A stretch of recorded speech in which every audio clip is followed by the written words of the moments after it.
Man, my first response, I preface it. I think that I was on like some pessimistic, selfish nigga shit. Being real with you, you feel me? When I first heard about it, I thought about it like, God damn, how's all of y'all have this much energy for the humanity of Ukrainian people, but we drop drones on people every day.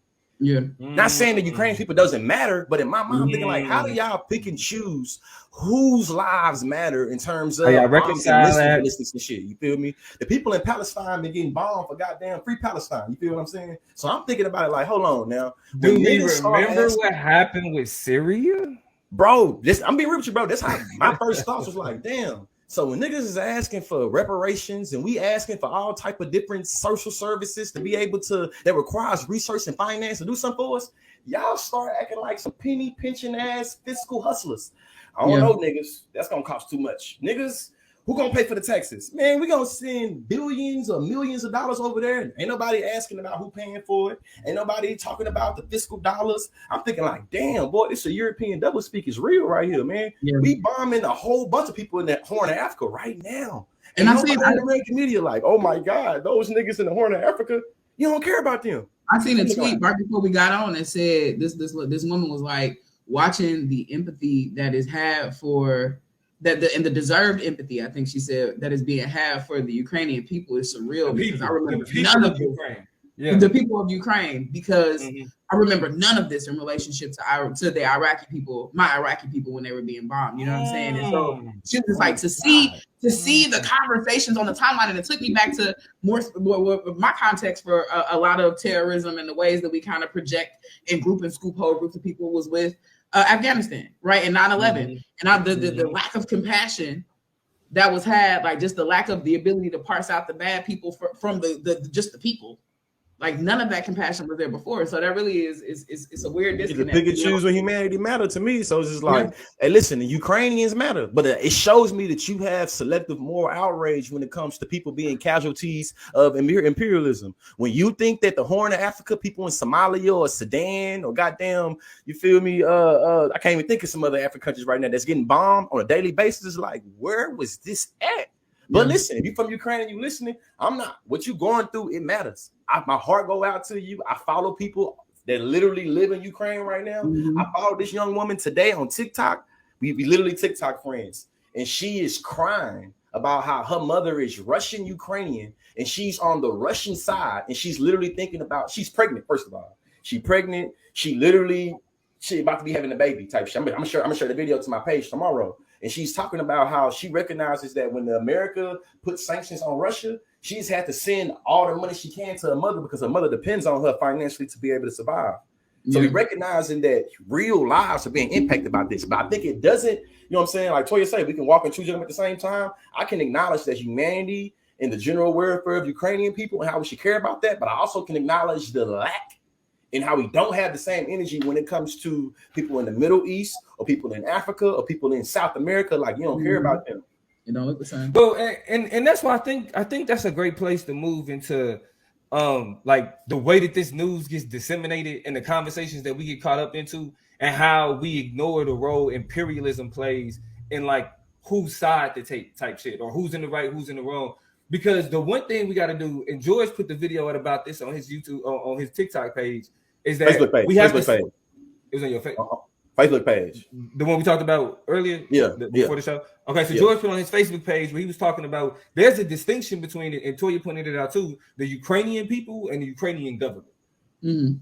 Like the decisions that lead to this type of shit, like happening, them getting invaded, the people ain't making them decisions.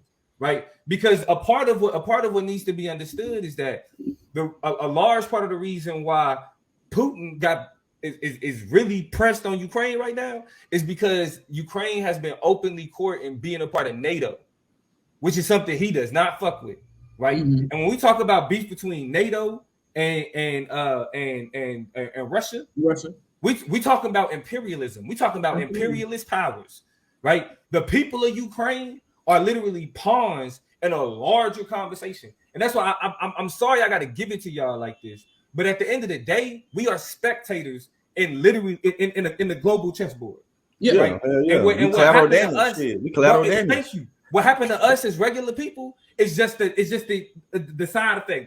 That shit just gonna happen. It's just gonna be casualties, right? And one thing we learned about in debate is this term called utilitarianism.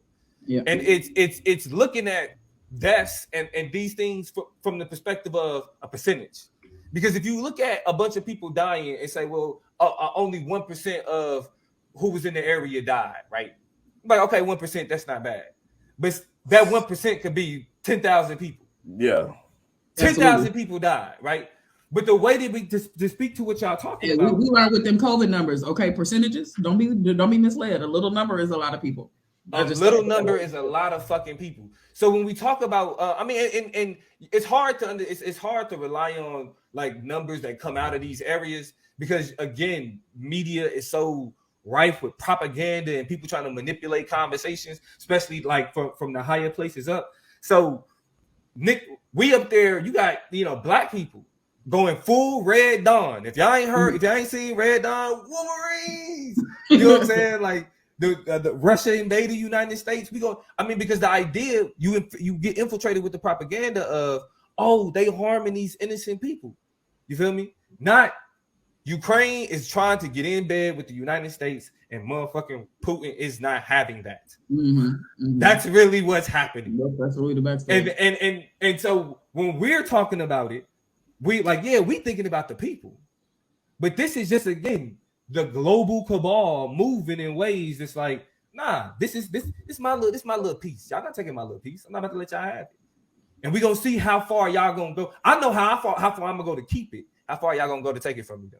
Yeah, because I think on either way is give an inch, take them out. You know what I'm saying? If you give Russia an inch, if you let them assume that they are able to dictate and determine what NATO, what whole governing organizations, what the United States role is, if you let them dictate that and push that around, then all of a sudden the hegemonic power and imbalance becomes worse for the United States. But the same thing can be said for Russia. Give it an inch, they take them out.